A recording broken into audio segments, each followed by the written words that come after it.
Wagner aqui, Borja, mandou cincão. Por que Mercúrio não está totalmente travado de maré? Ele não está perto o suficiente do Sol? É porque Mercúrio, cara, tem um negócio muito interessante, o Wagner. Como que eu vou falar pra você, tá? Basicamente ele tá travado, tá? Só que ele tem uma pequena variação pelo seguinte, cara, e aí vale a pena a gente já falar já agora, tá? Eu esqueci até de mandar, mas eu vou mandar aqui pra ele. Vamos lá. Teve um planeta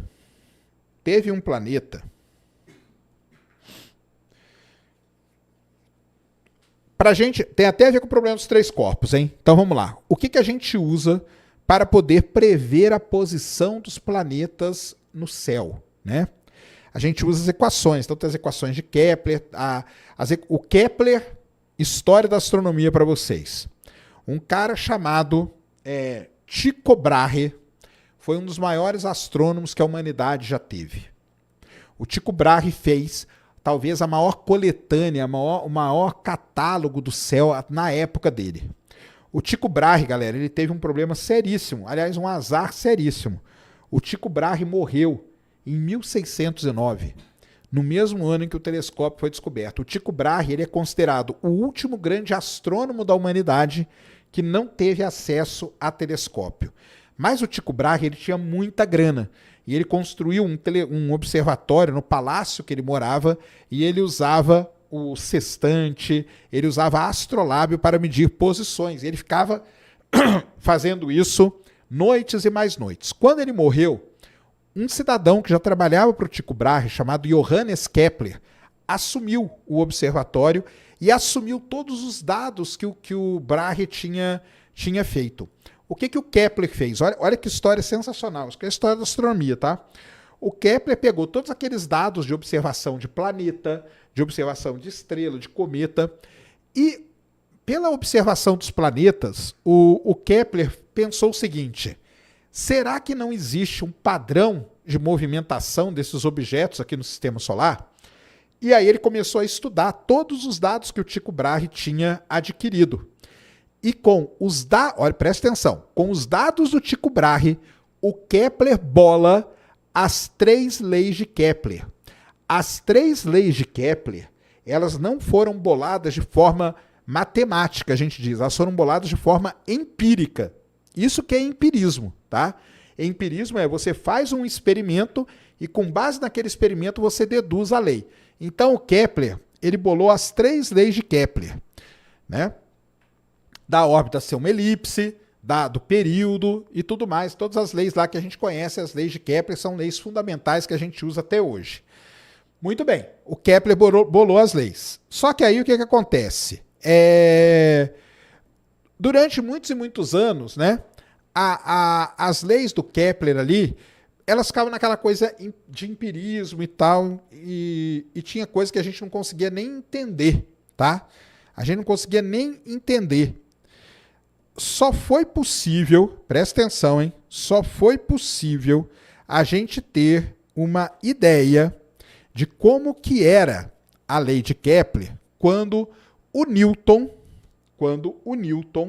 bolou, aí eu vou mandar aqui para o Cris essa figurinha aqui, ó, para você colocar aí, Cris, para a galera.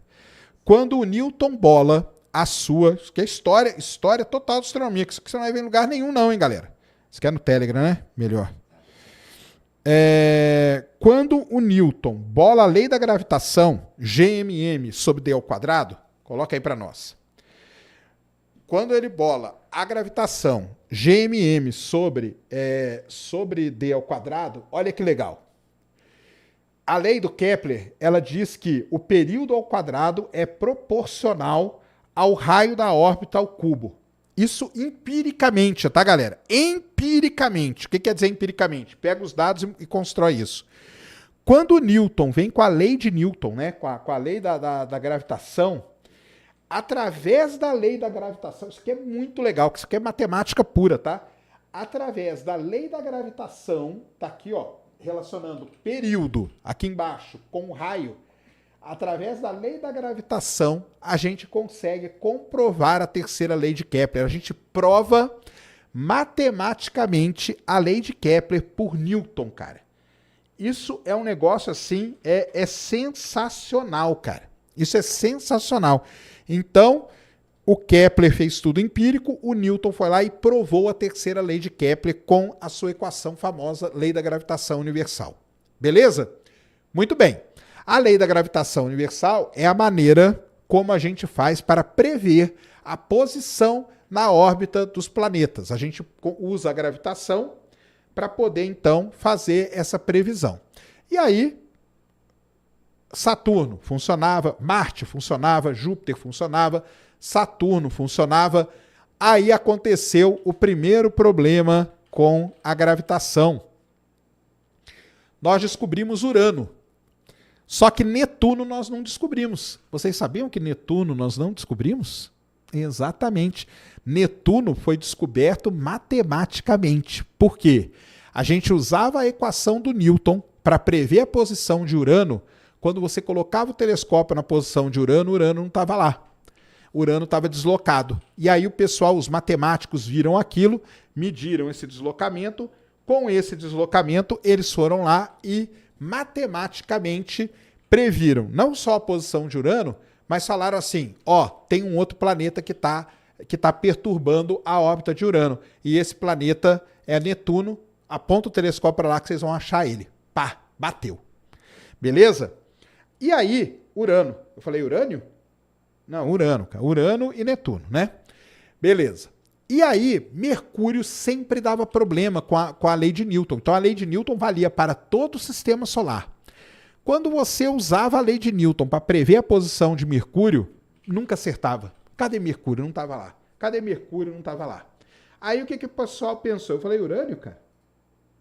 Não, desculpa, é Urano. Então, ó, usava para prever a posição de Mercúrio e nunca conseguia. Pô, Mercúrio nunca estava lá, Mercúrio nunca estava lá. Os caras tinham aprendido que tinha acontecido isso com Urano, certo? Aí eles pensaram o quê? Haha, já sei. Acontece a mesma coisa com Mercúrio. Então, olha a ideia deles. Deve existir, preste atenção nisso, deve existir um planeta entre o Sol e Mercúrio. Deve existir um planeta entre o Sol e Mercúrio. E esse planeta, durante muitos e muitos anos, ele existiu. Durante muitos e muitos anos, existiu o planeta entre Sol e Mercúrio. E esse planeta chamava o quê? Vulcano. Então, deixa eu mandar aqui até para o Cris aqui, ó. Durante muitos e muitos anos, teve no sistema solar, então, um outro planeta. Era o Sol, presta atenção, Sol, Vulcano, Mercúrio. Por quê? A gente usava Newton para prever a posição de Mercúrio e nunca encontrava. E aí, o pessoal falou, existe um outro planeta. Como ele está muito perto do Sol, vamos chamar ele de Vulcano.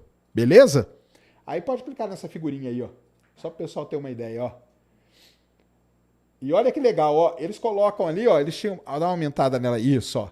Eles falam até a distância, né? Então aqui, ó, Mercúrio está aproximadamente, né, 37 milhões de quilômetros do Sol, né? E Vulcano estaria a 16 milhões de quilômetros do Sol. Então teria o Sol, Vulcano e depois Mercúrio. Só que planeta, galera, tem um problema. Planeta a gente tem que observar. Foi o que aconteceu com Netuno. O pessoal foi lá e observou Netuno, comprovou. Só que Vulcano a gente não conseguia observar. E aí, os astrônomos que defendiam a existência de Vulcano, eles falavam assim, não adianta você querer observar Vulcano, que você não vai conseguir. Porque Vulcano está muito perto do Sol, nós nunca vamos ver. Ah, nós nunca vamos ver, nós nunca vamos ver, nós nunca vamos ver. E pronto, ficou essa ideia aí de que tinha Vulcano. Isso aí, eu estou falando dos idos de 1800, tá? 1840, 1859 e tudo mais. Muito bem, o tempo passou. O tempo passou e lá pelas tantas, em 1915, surge um cidadão muito famoso, muito, né? Muita gente gosta dele hoje, que é o nosso querido Albert Einstein. O Einstein bolou a teoria da relatividade. O que é a teoria da relatividade? Em termos bem simples, nada mais é do que uma revisão da gravitação universal de Newton. Isso é a teoria da relatividade. A teoria da relatividade mostra que a gravidade é causada pela massa de objetos que deformam o espaço-tempo que a gente chama. Beleza? Muito bem. A teoria da relatividade ela tem uma equação. Do mesmo jeito que a de Newton tem uma equação, a da relatividade tem a sua equação. Lá pelas tantas, alguém pensou o seguinte: vamos pegar a equação do nosso querido Albert Einstein e vamos aplicar ali em Mercúrio para ver se dá certo? Na hora que eles aplicam a equação, batata, deu certo. Descobriram Mercúrio onde ele deveria estar. Por que que isso acontece? Por que que isso acontece? Porque Mercúrio está tão perto do Sol que Mercúrio, o sistema Mercúrio-Sol, ele não é resolvido pela mecânica newtoniana que a gente chama. Para você resolver o problema de Mercúrio, Mercúrio vive num sistema relativístico, galera. Olha só que interessante. Então o que a gente fala é o seguinte: isso aí, na verdade, foi um dos primeiros testes da relatividade. Para quem não sabe, a relatividade, um dos primeiros testes dela foi o eclipse, e um dos primeiros testes dela foi determinação da órbita de Mercúrio. Isso aí virou artigo, virou livro, um monte de coisa sobre isso. Foram lá e descobriram Mercúrio. Isso quer dizer o quê? Isso quer dizer que a gravitação de Newton, ela serve para prever a posição dos planetas no sistema solar? Serve para todos, menos para Mercúrio. A relatividade olha só, presta atenção no que eu vou falar.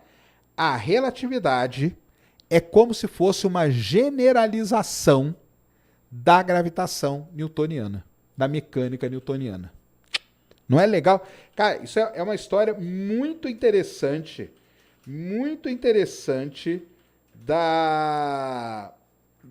de toda essa história do sistema solar, de você descobrir planetas, de você detectar, de você estimar onde que ele vai estar e tudo mais. Então tá aí a historinha de Vulcano, de Mercúrio, que na história tem Tycho Brahe, Johannes Kepler. Aí, agora sim, hein? Agora nós estamos muito vinheteiro. Chupa vinheteiro, tá vendo? Agora nós temos vinheta para todo lado. Tá aí, ó, tá? Temos vinheta. Nós vamos começar falando das aranhas. Só agradecer o rapaz lá, o Igor Melo que fez. Claro, vamos lá, ó. Essa vinheta aí, boa, essa vinheta aí foi feita por um rapaz chamado Igor Melo, não é isso? Isso. Então, sigam, vamos deixar o arroba dele aí, cara. Vamos deixar o arroba dele aí na descrição. Sigam ele lá, tá? Sigam ele lá. Sigam o Igor Melo, ele que fez essa vinhetinha pra gente aí. Gostaram da vinhetinha? Agora sim, né? Agora ficou legal, não ficou? A vinhetinha aí passando? Então, entre uma notícia e outra, vai ter vinhetinha, tá? A vinhetinha tem que ser rapidinha, cara, né? Não vai ficar aí não, tá? É só para dar o tchan aí. Beleza? Não, pai, que vinheta legal pra caramba, cara. É um segundinho, cara. É só pra dar aquela... Só pra fazer o tchum, pra mudar de notícia, tá bom? Nós vamos começar falando, então, do título aí da live de hoje, que são Aranhas em Marte. Então coloca aí na tela, Cris, aquele primeiro link lá da ESA, da Agência Espacial Europeia. O que acontece, né? A Agência Espacial Europeia, a ESA, ela tem basicamente duas missões na órbita de Marte, tá? Uma missão muito famosa, ela vai fazer 20 anos agora, chamada missão Mars Express, e a outra é a missão Trace S Orbiter. E essas sondas, elas ficam orbitando o planeta Marte, fazendo imagens de altíssima resolução. A Mars Express, ela tem uma câmera, que é uma câmera estereográfica. Isso é uma das grandes novidades até da Mars Express. O que quer dizer uma câmera estereográfica? Ela faz duas imagens, e quando ela faz essas duas imagens, ela não é uma imagem tridimensional, mas por estereografia você consegue montar uma imagem tridimensional. Isso é a única câmera que tem isso. É uma câmera de altíssima resolução, uma das câmeras de mais alta resolução que a gente tem explorando aí os objetos do Sistema Solar. E ela passou aí sobre a região polar sul de Marte e fez essas imagens aí, ó, maravilhosas. Ó, o Cris ó, pode ir aumentando as imagens aí, ó, colocando, abrindo elas aí do outro lado. Que ela fez aí imagens sensacionais, né? Imagens, tá? Que lembram, pode pegar a primeirona lá. Isso aí, ó. Olha essa imagem aí. Essa imagem aí, o apelido dessa imagem, sabe qual é? Agora que vocês vão ficar maluco mesmo. Ela se chama de Cidade Inca. Isso mesmo. E o nome oficial dessa região aí é a Angustus Labirintos, tá? Que fica ali perto da região polar sul do planeta Marte. E aí, o que acontece? Quando a câmera vai lá e dá um zoom numa daquelas regiões, ela vê o quê? Ela vê essa outra imagenzinha ali, ó. A imagenzinha ali de baixo. Essa aí. Olha isso. Quando você olha para essa imagem, olhem essa imagem aí. O que vocês estão vendo nela? É como se você fotografar o chão da sua casa cheio de pequenas aranhas, é isso aí que você vai ver, ó. Tá vendo isso aí? Não parece que está repleto de pequenas aranhinhas aí no chão de Marte? Por isso que o pessoal chama de aranhas marcianas. Isso aí são as spiders, the Mars Spiders, tá? Que o pessoal fala aí, ó, para treinar meu inglês aqui, ó. Já aí para a Camille teve aí ontem, né? Para a gente treinar o inglês. Então, isso aí é as aranhas marcianas, tá? Essa imagem aí que nós estamos mostrando, na verdade, ela foi feita pela TGO, pela Trace Gas Orbiter, tá? Que é uma outra sonda, né? Uma sonda da Agência Espacial Europeia. Agora, o que são essas aranhas? Logicamente que não é aranha, né? Não preciso nem falar para vocês. Mas a forma é de aranha. E o que seriam essas aranhas? Essa forma característica aí, ela acontece por quê? Essa forma característica acontece quando a luz do Sol, na primavera, incide sobre as camadas de dióxido de carbono depositada durante os meses de inverno. O que acontece em Marte, tá? Marte, o gelo marciano, ele é formado por dois elementos. Você tem o gelo de água, o H2O, e o gelo de CO2, que é o gelo seco. Quando está no inverno, está tudo congelado. Quando você vai saindo do inverno e entrando na primavera, que é a estação seguinte à do inverno, quando o sol começa a brilhar, começa a derreter o gelo. E esse gelo que vai derretendo, ele começa então a ir embora e vai formando esse tipo de imagem. Então a luz solar, ó, faz com que o gelo de dióxido de carbono, localizado na parte inferior da camada, aqueça e se transforme em gás. Quando algum material passa diretamente da fase sólida, que é o gelo, para a fase gasosa, a gente chama do que esse processo? Sublimação. Então acontece a sublimação do dióxido de carbono, tá bom? E aí, quando o gás emergente, carregado de poeira escura, sobe através das rachaduras criadas no gelo, forma essas coisinhas que vocês estão vendo aí. Antes de cair de novo, ele forma essas manchinhas escuras. E essas manchinhas escuras acabam tomando essa forma de aranha. Isso é uma coisa característica em Marte, tá?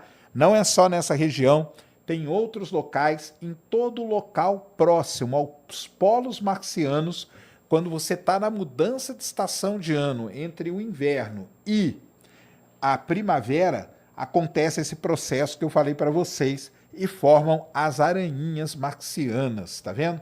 Então é isso que são as famosas aranhas marcianas, tá? Tem uma outra imagem ali, ó, grandona ali que vocês vão ver, outra imagem da Mars Express, tá? Que é essa imagem aí, ó, é uma imagem também, é tudo da mesma região, né? E esses pontos aí que vocês estão vendo são os pontos aonde você tem a cidade Inca e aonde você tem as aranhas ali. E toda essa região é o polo, perto do polo sul marciano. Por que é importante essa missão passar ali pelo polo marciano? Porque você estudar todo esse processo de sublimação, do degelo, da mudança de estação de ano, Tudo isso é muito importante para você entender a dinâmica, principalmente a dinâmica atmosférica do planeta Marte. E essa missão, a missão Mars Express, faz isso muito, muito bem. Existe aí alguns mistérios, né, nessa imagem. Por exemplo, como que essa cidade Inca se formou? A gente não sabe. Pode ser que dunas de areia tenham se transformado em rocha com o tempo. Talvez materiais como magma e areia estejam vazando através de camadas fraturadas de rocha, ou as cristas podem ser estruturas relacionadas com as geleiras, tá? Então é isso tudo que forma essa região aí em Marte conhecida como Cidade Inca, aonde tem então o quê? As famosas aranhas marcianas, tá?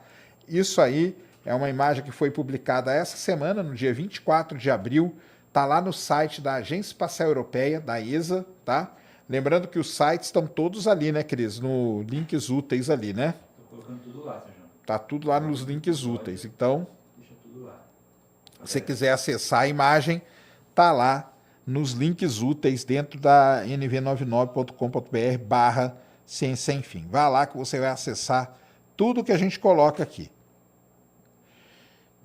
Mas aí o que acontece, a pessoa está falando aqui, né? Depois, quando as estações do ano elas vão seguindo, né? Vai esquentando, aí vai esquentando. Aí vira verão, e verão já está bem mais quente. Aí essas aranhas acabam desaparecendo. Esse aí é um processo que ocorre simplesmente nessa passagem de estação de ano, principalmente da estação muito fria, que é o inverno, para uma estação em que o sol começa a iluminar aquela região ali, então, beleza. que é Galera, a nossa vamos começar querida, então. Tem muita coisa para eu primavera. separei muita coisa para a gente falar aqui. Como eu falei, tá? Eu só vou falar de notícias do Sistema Solar, tá bom? Só vou falar com vocês hoje notícias do Sistema Solar para vocês verem como estudar o Sistema Solar. Só o Sistema Solar, que entra no que a gente chama de geologia planetária, é algo complexo, e cada questão ali do Sistema Solar tem a sua problemática, né? Então a primeira coisa, deixa eu ver aqui, porque eu pus mais ou menos na ordem, agora não sei que ordem que eu te passei, Cris. Ó, o primeiro é esse aqui, ó. É esse mesmo. Isso aí. Então, a primeira notícia que nós vamos falar, isso aqui foi um artigo, foi publicado na revista Science, se não me engano, essa semana, tá? E é sobre uma coisa que tem relação com a origem do Sistema Solar. Origem do Sistema Solar. Isso mesmo, foi publicado na Science hoje, tá? Esse artigo aí. E qual que é o lance, né? Como que o Sistema Solar se formou é uma grande questão que a gente tem. Mas a gente não sabe. A gente sabe em linhas gerais como que se deu a formação do Sistema Solar. Porém, a gente não sabe os detalhes dessa formação, tá? E os astrônomos, eles tentam estudar isso de todas as maneiras que você possa imaginar. E hoje, né, então, saiu um artigo na revista Science aí sobre algo muito importante, que é o que a gente chama de migração planetária. Isso mesmo. Você já deve ter ouvido falar que a gente encontra Júpiter quentes, né, em outros planetas, que são planetas que são planetas gigantes igual Júpiter, só que estão perto das suas estrelas. E isso no Sistema Solar não acontece, certo? Júpiter está longe. Porém, não foi sempre assim. Júpiter já esteve perto da sua estrela, do Sol. E aí ele sofreu um processo chamado migração planetária. E o problema é entender o quê? Quando que aconteceu essa migração planetária? E como que a gente pode saber quando que isso aconteceu? Para entender qualquer coisa do Sistema Solar, pessoal, a gente não, né? Os astrônomos, eles estudam os meteoritos. Então, meteorito é o testemunho da formação do Sistema Solar. Não tem outro jeito a não ser estudar os meteoritos. Então, pegando alguns determinados meteoritos e estudando um determinado mineral que tem nesse meteorito, os astrônomos chegaram a uma conclusão muito interessante. Olha só, que cerca de 60 milhões de anos depois da formação do Sistema Solar, começou a migração planetária. Então, os grandes planetas se formaram ali perto do Sol e começaram a migrar para longe do Sol. E isso os meteoritos conseguem nos informar. É um grupo especial de meteoritos, tá? O meteorito classificado como meteorito condrito. Condrito quer dizer que é um meteorito que tem um pedaço de rocha no meio. Eles são meteoritos condritos com baixo teor de ferro, tá? Com baixo teor de ferro. Eles fazem parte de uma família de asteroides chamados Hathor, beleza? E fazendo espectroscopia, fazendo medida de albedo, que a gente chama, os astrônomos conseguem, então o geólogo planetário, tem tudo a ver que eu vou ensinar para vocês, eles conseguem então ter uma ideia e contar, né? E contar uma história do Sistema Solar. Então, de acordo com a história, foi isso que aconteceu, tá? Então, os planetas formaram perto do Sol e aproximadamente 60 a 100 milhões de anos após a formação, eles então migraram para a sua posição ideal. Isso aí é uma coisa muito legal, tá? Muito legal, porque ajuda a gente a entender os outros sistemas planetários. A gente encontra muito Júpiter quente, então a gente consegue entender isso, tá? Por que a gente encontra Júpiter quente nos outros sistemas e aqui não? Porque aconteceu essa migração planetária. Qual é a idade do Sistema Solar? Aproximadamente 4,5 bilhões de anos. O Sistema Solar teria a mesma idade que o Sol, tá? Mais ou menos a mesma idade do Sol. Então é isso que acontece. O Sol tem força gravitacional incrível. Qual é a cor do Sol? A cor do Sol, ele é branco, cara. Por que o Sol é branco? Porque se você pegar o que a gente chama de radiação do corpo negro, o Sol emite radiação em todos os comprimentos de onda. Então, o gráfico de emissão de radiação do Sol, ele contempla todos os comprimentos de onda. Se você pega todos os comprimentos de onda e mistura todos eles, que cor que te dá? Te dá branco. Porém, astronomicamente, ele é uma anã amarela, tá? A idade do universo é 13,77 bilhões de anos, cara. A idade do Sistema Solar é cerca de 4,5, tá? E isso, na verdade, a gente fala que a Terra, o Sol, os planetas, eles formaram todos mais ou menos com milhões de anos ali de diferença, tá bom? Qual é o limite externo do Sistema Solar? É a chamada nuvem de Oort, tá? A nuvem de Oort foi proposta por esse pesquisador chamado Oort, e é onde você tem os repositórios de cometas, tá bom? O céu é azul mesmo por causa dos oceanos? Não, cara. O céu é azul por conta dos elementos químicos que tem na atmosfera terrestre. Cada elemento químico, ele funciona como um filtro, tá? O nosso céu é azul basicamente por conta do nitrogênio, tá bom? Então, boa parte dos comprimentos de onda são filtrados e o azul ele é espalhado. Por isso que o céu é azul, tá bom? Sérgio, tudo bem? Eu não entendi direito. O que faz a migração planetária acontecer? Excelente pergunta, cara. Não só você não entende, como ninguém entende, tá? Migração planetária é uma das questões mais intrigantes, tá? Que a gente tem na história dos sistemas planetários. A gente sabe que ela acontece. Agora, por que acontece? Qual é a causa dela? A gente não sabe. Existe uma hipótese, né? A gente nem chama de teoria, mas é o seguinte, é a hipótese do Grand Tech, que chama, tá bom? Que diz que Júpiter se formou a 3,5 unidades astronômicas do Sol e migrou para 15 unidades astronômicas do Sol e depois voltou para 5,2, aonde ele está hoje, tá bom? A migração também pode explicar os Júpiter quentes, igual eu falei. Agora, o que causa a migração planetária? Cara, aí é muito difícil, tá? Entender o que causa a migração planetária. Pode ser muita coisa. Pode ser um desequilíbrio gravitacional, pode ser algum problema com a estrela em determinado momento da sua vida, tá? Então, mas a gente não tem. É uma questão em aberto. Por isso, venha fazer a pós-graduação com o Space Today e lá você faz um TCC sobre migração planetária, que é um belíssimo de um tema, tá bom?